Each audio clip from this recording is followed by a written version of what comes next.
Hello, नमस्कार दोस्तों, कैसे हैं आप लोग? आपने देख लिया होगा कि पिछले कुछ दिनों से एसएससी जिस फील्ड में हम लोग पढ़ा रहे हैं या आप लोग पढ़ रहे हैं, उसके टीचर्स ने और स्टूडेंट्स ने खूब अच्छी कोशिश की और अपनी आवाज को सरकार तक पहुंचाने की भी कोशिश की।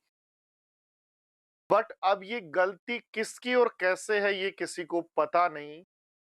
बट वो आवाज जिस तरीके से पहुंचनी चाहिए थी वो नहीं पहुंची और एसएससी चेयरमैन ने इन सब का फायदा उठाते हुए और डीओपीटी ने अच्छा सा फायदा उठाया और एक अच्छा सा ट्वीट कर दिया कि भाई तुम लोग जो ये कर रहे हो ना, ये स्टूडेंट की समस्या नहीं है।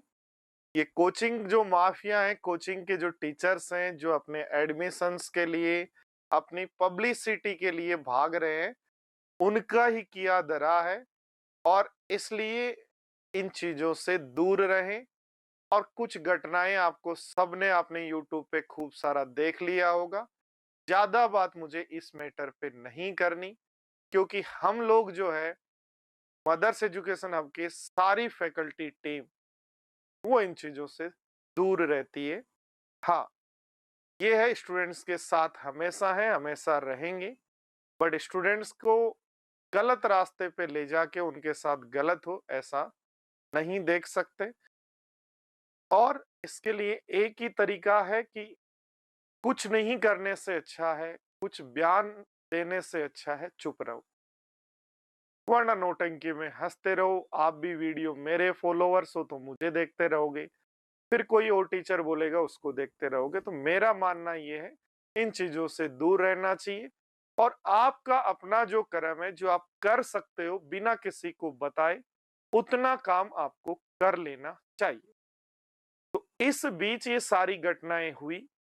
कुछ स्टूडेंट मेरे से मिलने भी लगे कि सर ये समस्याएं हो रही हैं, अब एसएससी में पढ़ाई करने का मन नहीं कर रहा है, सारे दिन यूट्यूब पे कुछ ना कुछ चलता रहता है, तो एसएससी को छोड़कर कहीं और जाना चाहते हैं।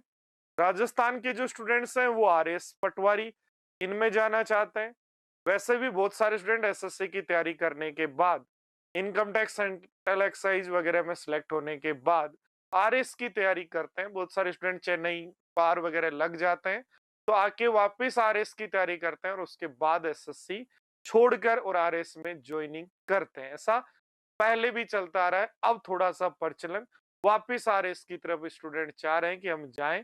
पर मेरा मानना यह है कि यदि आपने 1 साल, 1.5 साल, 2 साल इस फील्ड में मैथ्स, रीजनिंग, इंग्लिश और जीके को दे दिया है, सेंट्रल गवर्नमेंट एग्जाम जो वनडे एग्जाम है, जिनका syllabus maths, reasoning, English, GK और कंप्यूटर है, इसको आपने टाइम दे दिया है, तो फिर मेरा मानना है कि एक अटेम्प्ट, एक जो अगला अटेम्प्ट है, वो थोड़ा सा एसएससी का भी आपको सीरियसली देना चाहिए। और साथ में एसएससी जो सिलेबस, सेम सिलेबस जो है, एसएससी स्टाइल जो सिलेबस है, जहां मैथ्स, रीजनिंग, इंग्लिश, जीके आती है, उन एग्जाम्स को भी साथ में दे लेना चाहिए। तो सबसे पहले हम बात करते हैं दोस्तों, इस कैटेगरी में एसएससी का एग्जाम आता है जो आप सब लोग जानते हो।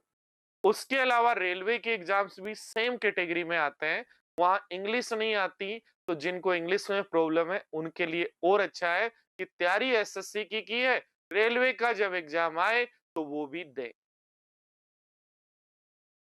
अगली बात करें तो बैंक का एग्जाम्स इसी पैटर्न पे होता है, थोड़े बहुत चेंजेस होते हैं। इंश्योरेंस के एग्जाम्स इसी पैटर्न पे होते हैं, डिफेंस और आर्म्ड फोर्सेज के कई एग्जाम इसी पैटर्न पे होते हैं, पीएसयू या टेक्निकल जो बॉडीज हैं उनके एग्जाम भी इसी पैटर्न पे होते हैं, और एडमिनिस्ट्रेटिव और सपोर्टिव जो सपोर्ट रोल है इंडिया के अंदर, उनके भी बहुत सारे एग्जाम इसी पैटर्न पे होते हैं।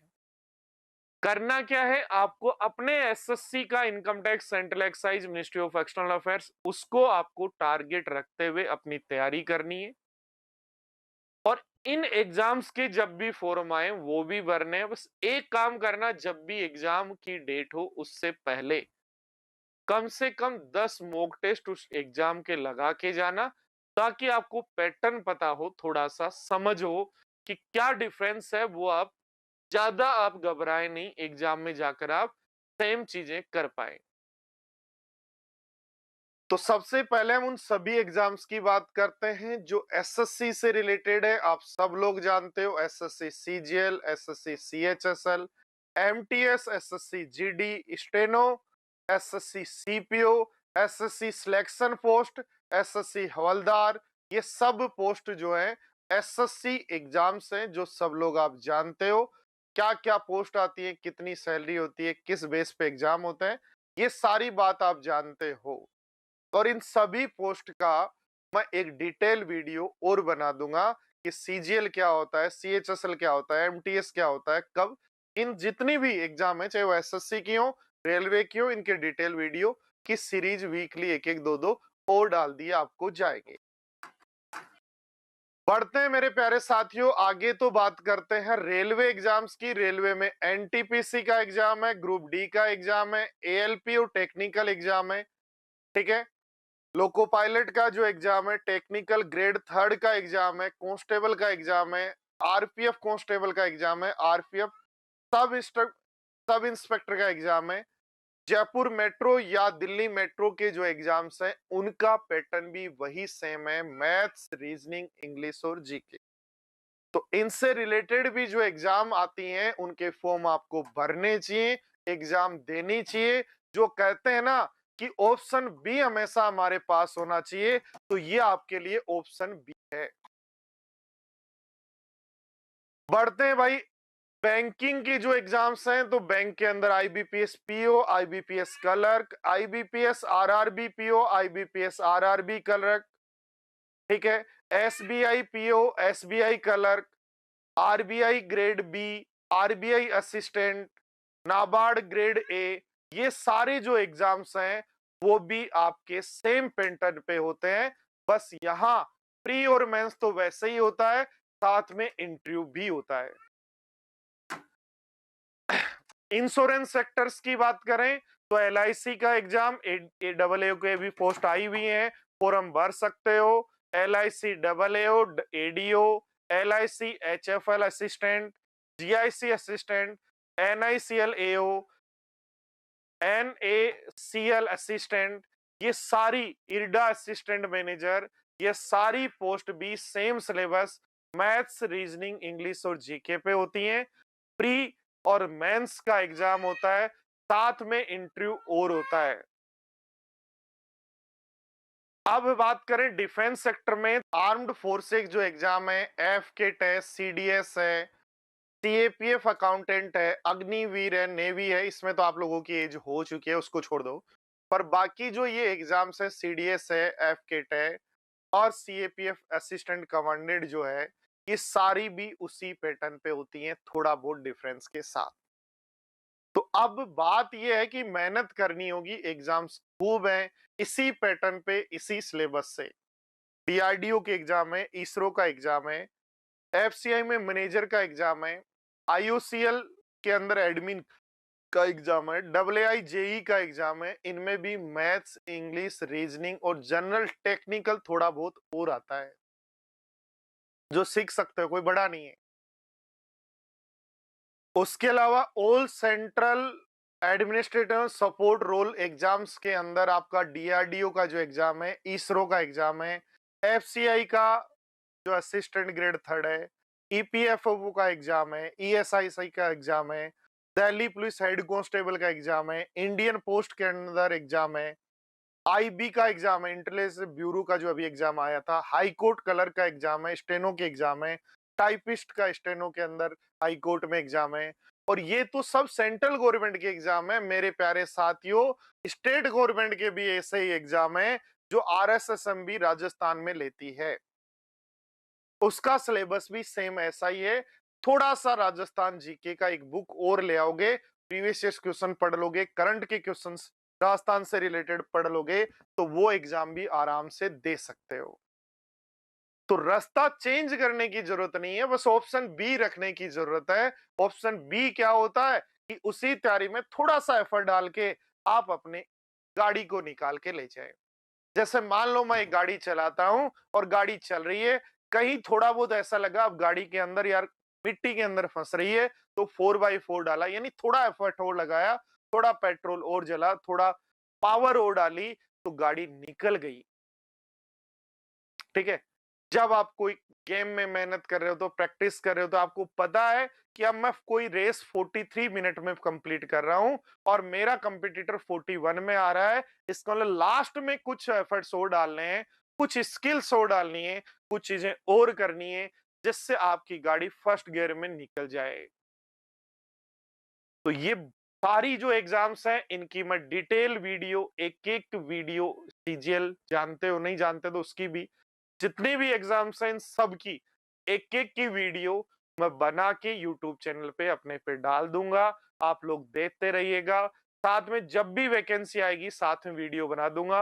ऑप्शन बी यही रखें और तैयारी करते रहें, रास्ता नहीं चेंज करें। जाके अब यदि 140 नंबर 150 नंबर यार सीजीएल में आने लग गए, अब जाके आरएस की तैयारी करोगे, पूरा सिलेबस चेंज है, 1 साल तक वही मेहनत करोगे, तब पता चलेगा कि आरएस क्या है, आरएस का सिलेबस क्या है। तो ऐसे रास्ते नहीं बनाने कि 1.5 साल 1 साल 2 साल मेहनत करने के बाद जब रिजल्ट का पटाखा फूटने वाला हो, तब आपने अपनी ट्रेन को, यानी दिल्ली स्टेशन पे ट्रेन पहुंचने वाली है, उससे पहले कहीं वाई पे ट्रेन लगा दी। वाई पे नहीं लगानी है, ट्रेन उसी ट्रैक पे रखनी है। ऑप्शन बी रखना है कि स्टेशन पे यदि ट्रेन, स्टेशन पे कोई घटना यदि होती है तो वहां से उस स्टेशन के साथ कैसे निकले। ट्रेन का रास्ता बदलना कोई ऑप्शन नहीं होता है, ये ध्यान रखो। टारगेट एक होना चाहिए कि दिखना चाहिए एसएससी सीजीएल, और ऑप्शन बी होने चाहिए जो इतनी सारी एग्जाम्स हैं जो मैंने लिखी हैं। ये पीडीएफ भी मैं मेरे Telegram group easy maths with Naira sir पे डाल दूंगा, या ओनली नैरा सर पे डाल दूंगा, मदर्स के चैनल पे भी डाल दूंगा, जहां से आप इन पोस्टों के बारे में एक एक को उठा उठा के उनका सिलेबस क्या है, कब एग्जाम आती है, कब इनके पोस्ट आती है, कितनी पोस्ट आती है, वो सारी डिटेल पढ़ सकते हो। तो दोस्तों, किसी ने सच कहा है, समय के पास इतना समय नहीं है कि वो आपको दोबारा समय दे। तो आप अपने आप को दोबारा कहीं ले जाने की कोशिश ना करें, आप जहां हैं उसी ट्रैक पर रहने की कोशिश करें। ऑप्शन बी रखें, कॉन्फिडेंट रहें और यूट्यूब डिलीट कर दें। मेरा मानना ये है, अब यूट्यूब डिलीट कर दें जब तक ये जो कहानी चल रही है इसको साइलेंट नहीं होती तब तक।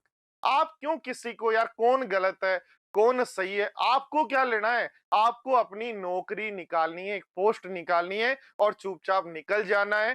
टीचर्स कोई आपके बारे में गलत नहीं सोचता है, सब यही सोचते हैं आपका फायदा कैसा हो। कोई आके यूट्यूब पे डन डनाडन बजा देता है वीडियो में, कोई यूट्यूबर इनसे दूर रहता है और अपना काम जो करना चाहिए वो करता रहता है, ताकि सारी चीजें होती रहें।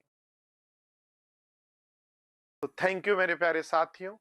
यदि चैनल पे नए हो तो सब्सक्राइब कीजिएगा, और सब्सक्राइब कर रखा है तो लाइक और शेयर करना ना भूलें। वीडियो कैसा लगा कमेंट का इंतजार रहेगा, और आगे किस पॉइंट पर वीडियो बनाना है, इन एग्जाम्स में से किसी पॉइंट पे वीडियो बनाना है, उसके लिए भी कमेंट करें। थैंक यू, धन्यवाद।